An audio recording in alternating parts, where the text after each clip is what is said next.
Estamos preguntándole eso a Danilo Rueda, excomisionado de paz, y cuál va a ser su rol ahora que ya no está, digamos, como que al frente de todo ese proyecto de la paz total. Señor Rueda, creo que ya retomamos la comunicación con usted. Mil gracias por aceptar esta invitación aquí a Mañanas Blue.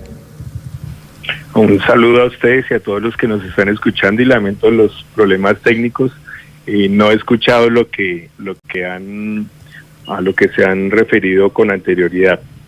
Entonces, no, bueno, pero no se preocupe, entendemos lo de los problemas técnicos. Estábamos hablando con Claudia, digamos, como de los cambios que hizo el presidente Gustavo Petro hace 2 semanas al quienes están manejando todo este proyecto de la paz total, pero decimos que sin lugar a dudas tal vez usted seguirá jugando un rol importante dentro de todo este plan, que es uno de los más importantes del presidente y su gobierno. Usted, dentro de todo el marco de estas negociaciones y de ese plan que tiene el presidente, ¿qué rol va a seguir jugando? Yo por lo pronto sigo en el proceso de empalme con la persona designada por el señor presidente, Otti Patiño. Yo creo que ese proceso lo terminamos hoy en la tarde. La fase que hemos desarrollado inicialmente ha sido de acercamientos, y solamente tenemos 2 posibilidades de mesa con grupos de origen político, y ya hay desarrolladas 3 espacios de conversaciones sociojurídicas con 3 grupos armados irregulares. Y hay 2 procesos pendientes de decisiones del señor presidente con las AGC y las autodefensas conquistadores de la Sierra Nevada. Mi rol será, como siempre lo he dicho, al servicio del país en el lugar en que me sea posible y me corresponda, sea en el gobierno o fuera del gobierno.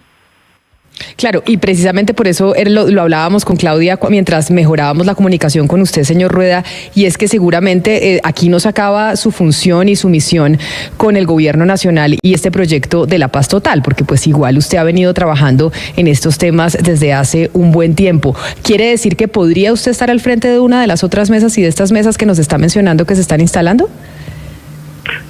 No sé absolutamente nada. Por lo pronto sé que estoy haciendo un buen empalme con el equipo del nuevo comisionado, Otti Patiño, y que estamos sistematizando todos los avances que se han logrado en los diversos procesos de acercamiento o de diálogo que tenemos en este momento. Y hablando de avances y acercamientos, pues hoy hablamos con usted en el marco pues de un número que lo eriza a uno y le da mucha tristeza de lo que está pasando en el país, y es de que ya en lo corrido del año llevamos 90 masacres. Y sí quiero preguntarle, usted que estuvo al frente y está hasta hoy en medio del empalme de esa paz total, si esto lo tienen contemplado y va a seguir incrementando el número de masacres mientras se va llegando a un buen puerto en la negociación. Lo que pasa es que hay varias situaciones por aclarar. La semana pasada la UIA, la Unidad de Investigación y Acusación de la Jurisdicción Especial de Paz, JEP, hizo un informe de carácter público, y ese informe muestra unos indicios importantes. Varios de los hechos ocurridos de violencia no corresponden a los grupos armados que están en una fase de acercamiento o de diálogo con nuestro gobierno. Hay varias situaciones de violencia armada que se tipifican como masacres, pero que no necesariamente corresponden a los grupos que vienen asumiendo responsabilidades precisas y específicas en estas fases a las que he hecho alusión. Así que habría que determinar aquí sobre esta cantidad de masacres, que además son unos hechos absolutamente repudiables, la responsabilidad. Y aquí se requiere una labor urgente de la Fiscalía General de la Nación para evitar que las especulaciones lleven a interpretaciones cerradas sobre la paz total.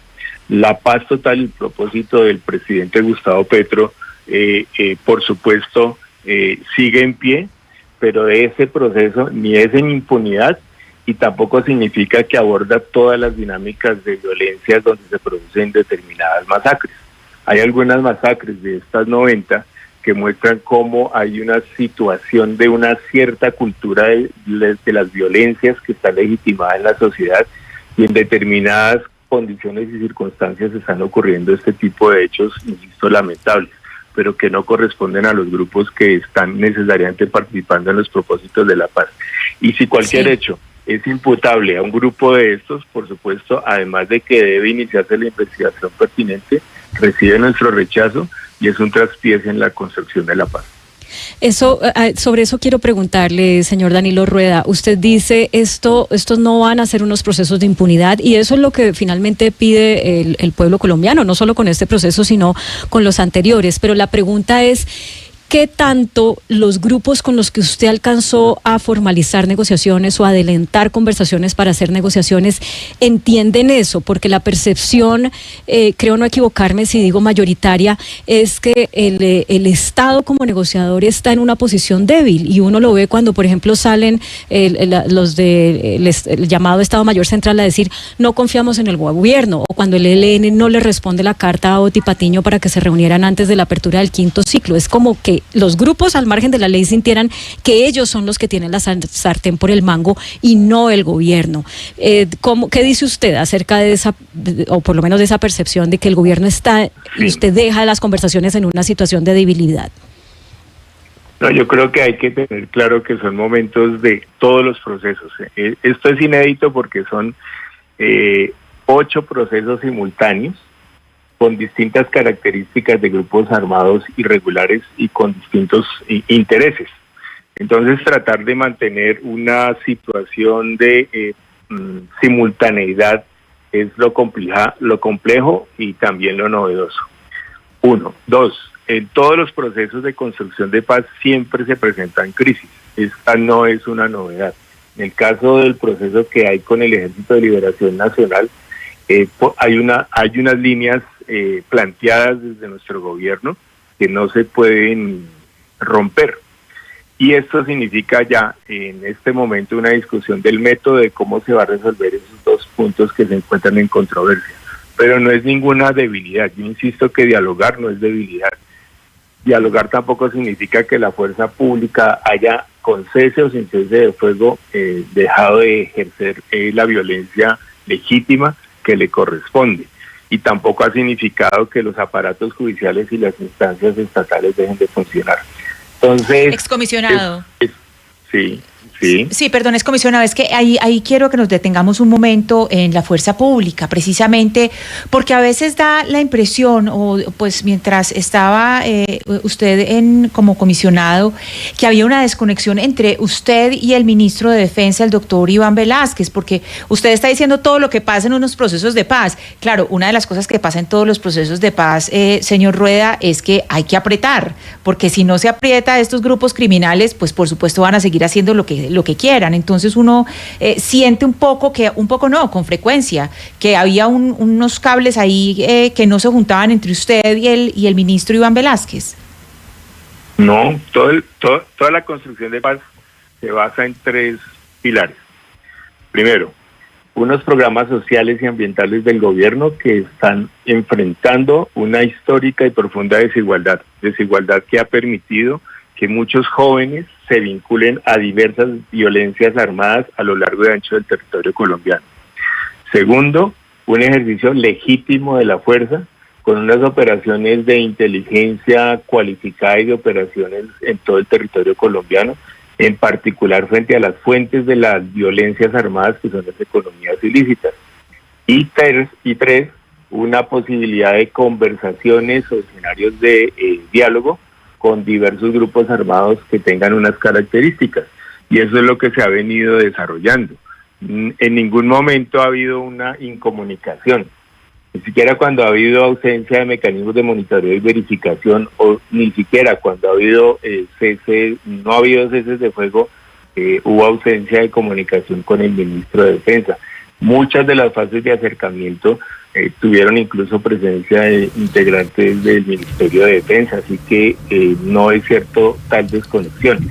Es la consecuencia de una manera de empezar a desarrollar una política integral y transversal del gobierno, pero no significa que que el monopolio y el uso legítimo de la fuerza se haya limitado. Lo que se ha planteado desde el comienzo de nuestro gobierno ha sido el respeto irrestricto a los derechos humanos y al derecho internacional humanitario.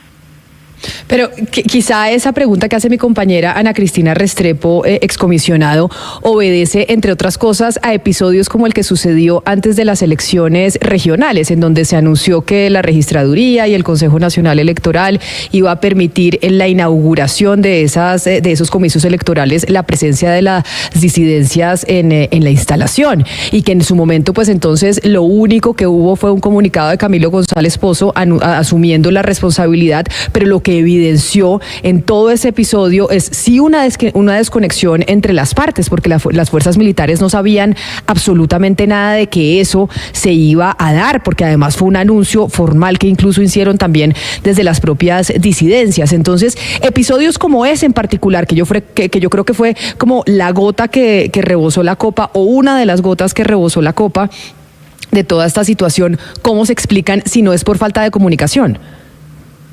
Sí, pero no fue una falta de comunicación con la fuerza pública, fue una decisión que no se construyó ni con el comisionado de paz, ni tampoco con conocimiento del señor presidente y de la fuerza pública. Lo que se había acordado está clarísimo, y eso no estuvo comunicado ni decidido colectivamente. Sí. Excomisionado Rueda, mire, a manera de reflexión y, si se quiere, de autocrítica y de balance también, una vez que ya usted se retira del cargo, ¿no cree usted, excomisionado Rueda, que haberse embarcado en 8 procesos de paz simultáneos con unas organizaciones tan disímiles, unas de origen político y otras de origen de delincuencia común, no fue un error? ¿No cree usted que de pronto era mucho más útil y mucho más eficaz haber abordado distintos grupos, distintas negociaciones, y ojalá con distintas cabezas? Es decir, todo concentrado en usted, en frente de 8 negociaciones con distintos grupos de criminales, y unos de origen político, repito, y otros de organizaciones criminales comunes. Muy buena pregunta. La fase de acercamiento siempre tuvo mi participación y mi presencia con algunos otros delegados de gobierno, pero también de la comunidad internacional y de las iglesias como testigos. Eso es lo primero. Lo segundo, cuando se inician las fases dialógicas, se nombran las delegaciones de gobierno. Yo no podía estar concentrado en un ejercicio simultáneo con tantos grupos. Tenemos una delegación para el proceso con el Ejército de Liberación Nacional, hay otra para las MC. Si funcionara y se tomara una decisión en relación con la Sonda Marquetalia, ya hay nombres de una eventual delegación, y simultáneamente se tienen también personas pensadas para un proceso con las llamadas AGC y con las autodefensas conquistadores de la Sierra Nevada, así como se viene haciendo a través de 3 comisiones delegadas por el señor presidente en Buenaventura, en Quibdó y en Medellín y el Valle de la Aburrá. Así que la primera fase de acercamientos, por supuesto que tuve responsabilidades concretas y directas. En la segunda fase ya hay una distribución de responsabilidades y de funciones. El primer momento es lograr la confianza, es colocar las reglas de juego clarísimas para que las expectativas que puedan tener los grupos armados al ser parte de la paz total queden claras para nuestro gobierno, y también los límites clarísimos de por qué se conversa o no se conversa. Excomisionado, ustedes siempre han dicho que parte de la ola de violencia que se vio en Colombia pues es fruto de no haber cumplido bien el proceso de paz durante el gobierno de Iván Duque. Ustedes, cuando eran oposición, o el grupo político que llegó al poder, siempre lo dijo durante estos 4 años. Y la pregunta que le quería hacer es, ¿por qué ahora que ustedes tienen el poder y las herramientas, pues no llegaron a priorizar ese cumplimiento del acuerdo de paz y no algo tan sofisticado y complejo como lo que están haciendo, que usted mismo lo admite, que es muy sofisticado y complejo el tema de la paz total? Y esa pregunta que le hago no es una suposición mía, sino es una suposición de precisamente los arquitectos del acuerdo de paz, que lo que han dicho todos, los 3-4 personas más importantes, es que ustedes no están cumpliendo el acuerdo de paz. Bueno, esa es una conclusión que no necesariamente corresponde a la realidad.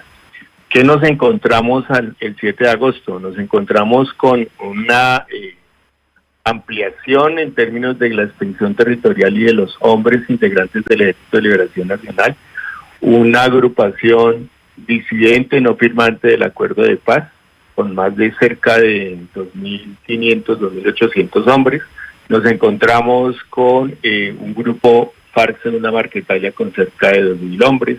Nos encontramos con el grupo más fuerte, que es el de las AGC. En ese momento eran, según sus informaciones, 9.000 hombres en armas. Nos encontramos con el grupo Conquistadores de la Sierra Nevada, con cerca de 1.200 hombres, y nos encontramos con las dinámicas de violencia urbana. ¿Qué encontramos en torno a esos grupos armados? Que los lugares de su operación coinciden con los lugares donde hay compromisos concretos frente a los planes de desarrollo con enfoque territorial, frente a los PNIS. Por ejemplo, nos encontramos con la realidad de los riesgos y factores de riesgo que viven los firmantes de paz tanto en el campo como en la ciudad. ¿Cómo tratar de asegurar el cumplimiento del acuerdo de paz del Teatro Colón? Reconociendo esas realidades.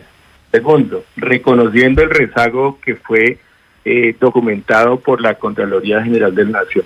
¿Qué hicimos durante los primeros 7 meses? Una reestructuración con base en esa realidad y una reestructuración que empieza a desarrollarse a partir de los planes y acciones concretas que se desarrollan en los territorios, aún en medio de la conflictividad armada persistente. De manera que, si bien es cierto que aparece como una situación de incumplimiento, ese incumplimiento tuvo en estos meses una fase de reingeniería para la intervención y el cumplimiento del acuerdo de paz del Teatro Colón. Así que si no partimos de la realidad, entiendo su explicación, si no partimos de la realidad, yo les pregunto, sí, señor. ¿Cómo se imaginan ustedes implementando un plan nacional de desarrollo, un plan de desarrollo con enfoque territorial en medio de las tensiones armadas entre dos grupos armados? No, hay muchas complejidades, pero por ejemplo, el expresidente Santos, usted lo oyó la semana pasada, diciendo que a él le parecía, digamos, un ataque al cumplimiento del acuerdo de paz, que ustedes le dieran esa agencia, esa estabilidad casi política, pues a las disidencias de las FARC. Ya lo respondí en una entrevista y voy a nombrar una marca y espero que esto no los moleste a ustedes ni ofenda a sus oyentes. Caracol tiene dos formas de nombrarse: Caracol Radio y Canal Caracol. El origen fue similar. Yo no le puedo decir a un grupo nómbrese o llámese así o llámese allá. Simplemente se llamaron a sí mismos de esa manera. Pero en ningún momento desconocemos quién es el Partido Comunes y tampoco nunca hemos dicho públicamente que desconocemos el acuerdo de paz del Teatro Colón suscrito con las extintas FARC-EP. Sí, Nadie le pone el nombre a la organización.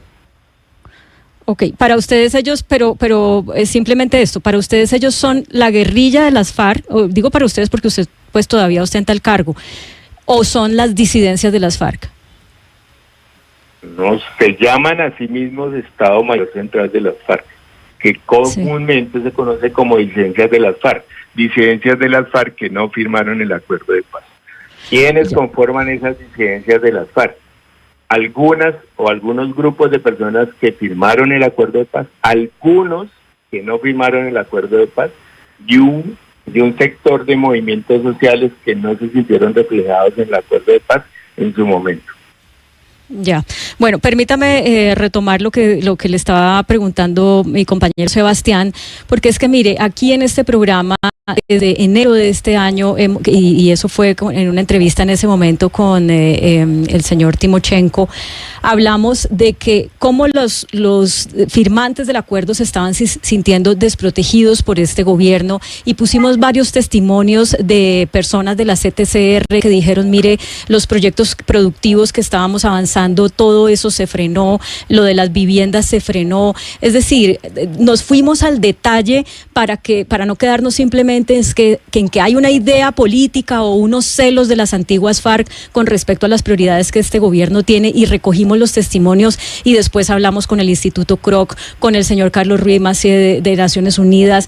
todo el año le hemos hecho seguimiento a esto y pues la verdad sí es muy evidente llegar a esa conclusión de que de alguna manera por priorizar estos negociaciones de la paz total, pues eso tuvo un impacto en la aplicación de lo que ya venía en curso con el acuerdo de paz con las FARC. ¿Qué autocrítica se hace usted en ese sentido? Porque la misma señora Gloria Cuartas, pues en entrevistas que ha dado, ha dejado ver que ustedes no tenían como la comunicación más fluida. No, nosotros tenemos una comunicación fluida con la doctora Gloria Cuartas. Estaba claro el rol que tenía que desarrollar o la misión que tenía que desarrollar en relación con la reingeniería que había que darle a partir del diagnóstico claro de la Contraloría General de la Nación que mostró un rezago. Ese rezago muestra, entre otras cosas, que un alto porcentaje de los firmantes de la paz que se mantienen convencidos de esa construcción de paz y de ese acuerdo de paz se encuentran en las ciudades.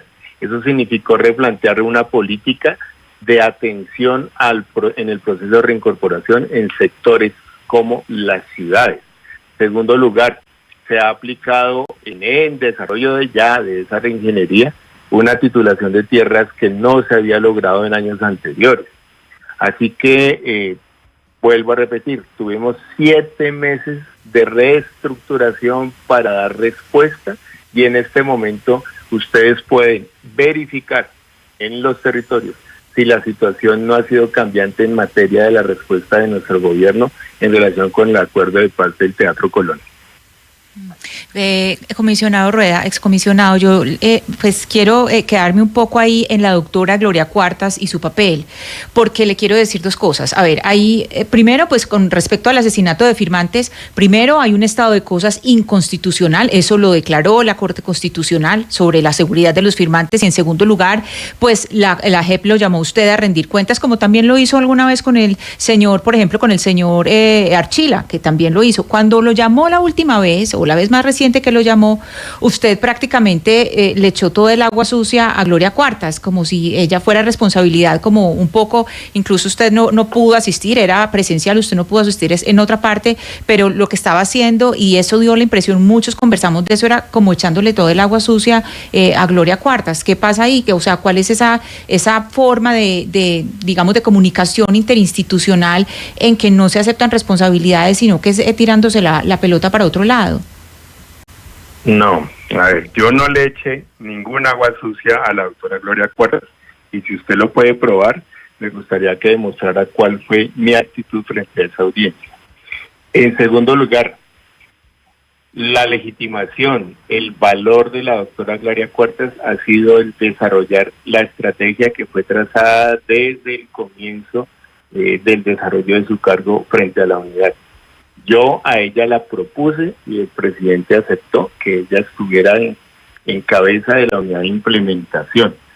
Quiero recordar que esa decisión de la unidad de implementación vino tomada en su momento por el director del DAPRE.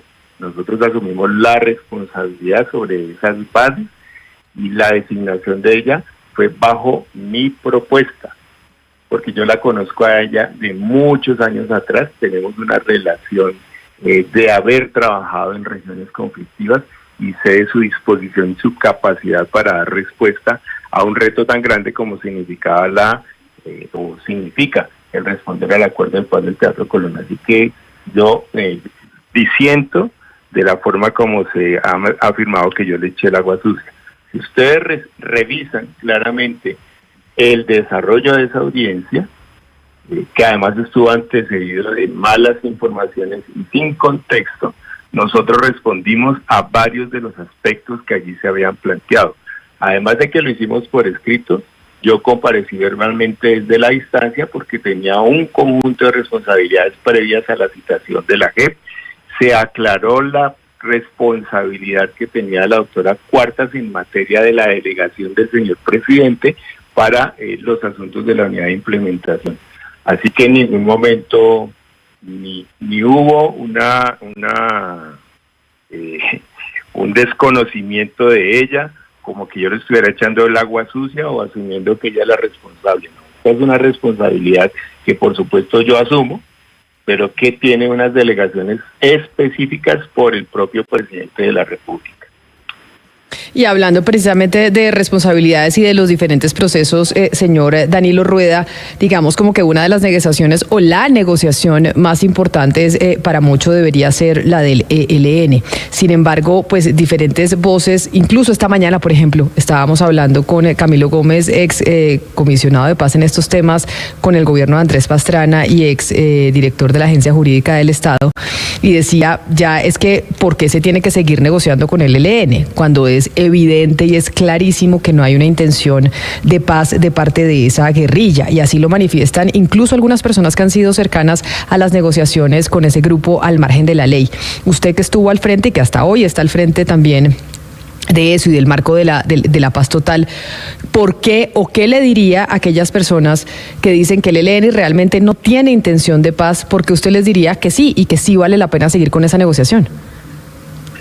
En la fase inicial de cumplir lo que el presidente Juan Manuel Santos había asumido como compromisos con el Ejército de Liberación Nacional en dado caso de una situación de crisis, como era su repatriación a Colombia, y luego de retomar la agenda de conversaciones con esa agrupación armada, se dieron varias manifestaciones de voluntad de esa paz con la devolución permanente por más de 30, 40 personas que estaban en su poder, que estaban privadas de su libertad, que estaban secuestradas por ese grupo armado, y obraron en consonancia con esa manifestación de voluntad de paz.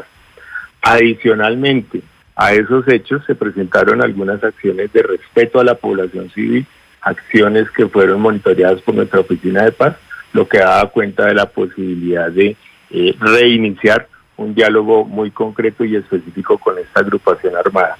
El momento de crisis que se desata acelera algunos asuntos de la mesa de diálogos que estaban para otro momento, que es en relación con las víctimas.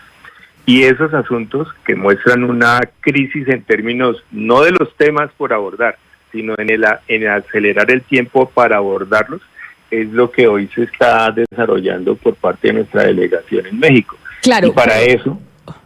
Sí, claro, pero discúlpeme que lo interrumpa. Sí. Yo entiendo que usted nos está haciendo como el recorrido histórico, pero a hoy, excomisionado, a hoy, porque es que desde ese recorrido histórico de lo que pasó con Juan Manuel Santos cuando iniciaron las negociaciones aquí en el gobierno de Gustavo Petro han pasado muchas cosas, y digamos que ya ha habido una petición unánime del gobierno nacional diciendo el ELN tiene que dejar de secuestrar. Y el ELN, si quiere seguir a la mesa, estas son algunas de las acciones que tiene que empezar a ejercer. Pero eso yo le pregunto, ya usted que llega hasta hoy, ¿qué le dice a aquellas personas que incluso acompañaron esas negociaciones con el ELN y hoy mencionan el ELN realmente no quiere una negociación? Realmente no tiene la intención de una negociación de paz. Usted, que entiendo, sí confía en esa negociación y sí cree que se debe seguir adelante, ¿qué le diría a esas personas? Porque sí, pero hoy, no el historial desde lo de Juan Manuel Santos, hoy, ¿cuáles son las demostraciones del ELN para que sí se siga en esa mesa? Es que yo tengo que hacerle alusión al gobierno del presidente Juan Manuel Santos porque se rompió el proceso que venía en el gobierno del presidente Duque. Cerca de 4 años ese proceso quedó congelado. Entonces, cuando yo hago alusión al presidente Santos es porque lo primero que hace este gobierno es cumplir con los protocolos y compromisos acordados. Y luego, en 14 meses, desde ese mes de septiembre, en el que tuvimos el primer contacto, hasta hoy hay avances importantes en la construcción de paz con el Ejército de Liberación Nacional. Hay una arquitectura consolidada, hay unos acuerdos en materia de protección, hay un cese de fuegos que debe ser evaluado de manera inmediata y hay unos asuntos que salen como prioritarios, que es este del secuestro. Así que yo creo que si hay unos avances significativos que no se habían dado en procesos anteriores con el Ejército de Liberación Nacional. Señor Danilo Rueda, de pronto me falla la memoria y me corrige si es así, pero usted ha hecho 2 veces la lista de cuáles son las organizaciones con las que ha habido algún tipo de acercamiento bajo su liderazgo, y creo que ahí no están los exmiembros del paramilitarismo, de las autodefensas, pero nosotros aquí mismo en este programa hemos hablado, pues digamos, de la declaratoria de Salvatore Mancuso como tercero vinculado en la JEP. Hablamos con una persona cercana a él que nos habló de que estaban tratando de ver con con el gobierno cómo podían, y de hecho él ya es declarado gestor de paz o vocero de paz, vincular a estas personas que tienen una verdad que contar, que no han contado o que nadie la quiso oír. En ese sentido, ¿en qué estado queda la situación de los exparamilitares dentro de la paz total? Bien, desde las primeras semanas de servicio al país en este cargo, hablamos con multiplicidad de exfirmantes de paz y grupos distintos que han participado en procesos de dejación de armas, entre ellos los exintegrantes de la SAUC. Eso fue motivación de nuestro gobierno para escuchar sus aprendizajes y la situación en que se encontraban. Se ha desarrollado una mesa previa de trabajo con abogados de ellos y también con integrantes de la ex-SAUC. He estado en Puerto Boyacá en algunas actividades públicas con la mayoría de ellos.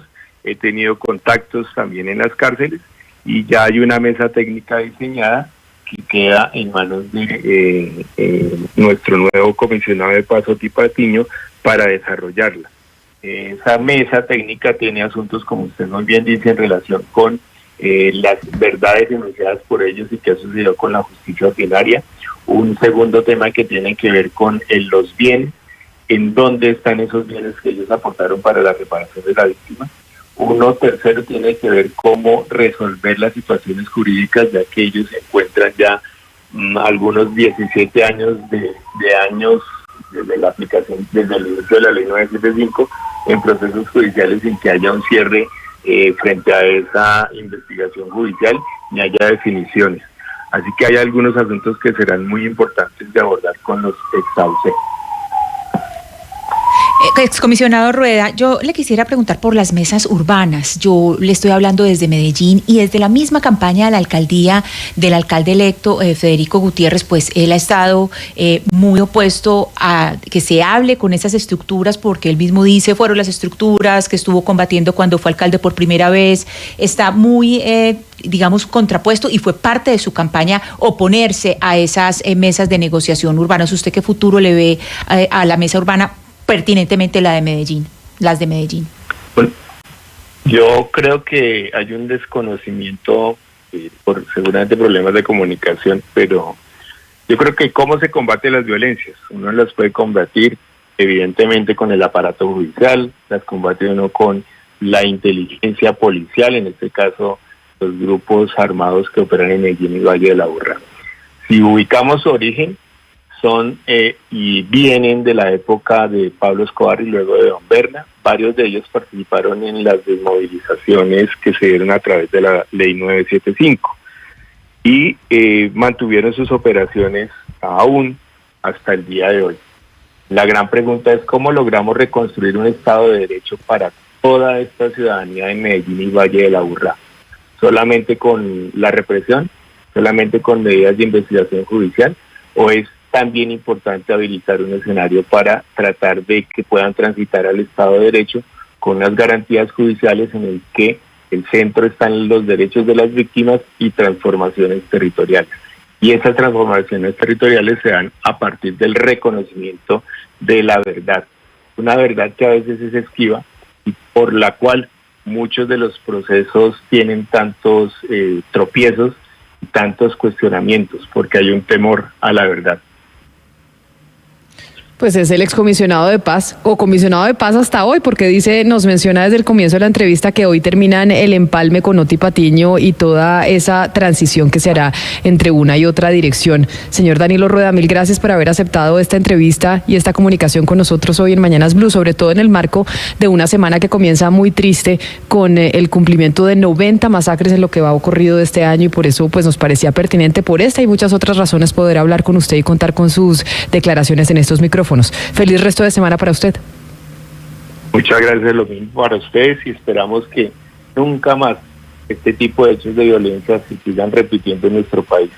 La paz vale la pena. Es un momento importante en nuestra historia para lograrlo. Hay muchos riesgos, hay muchos costos, hay muchos miedos, pero si no lo logramos ahora va a ser mucho más difícil en el futuro. Muchas gracias. A usted, muchísimas gracias. Y vamos a ver y tenemos que estar pendientes de cuál es el rol entonces que va a jugar ahora en adelante el señor Danilo Rueda en todo en el marco de la paz total.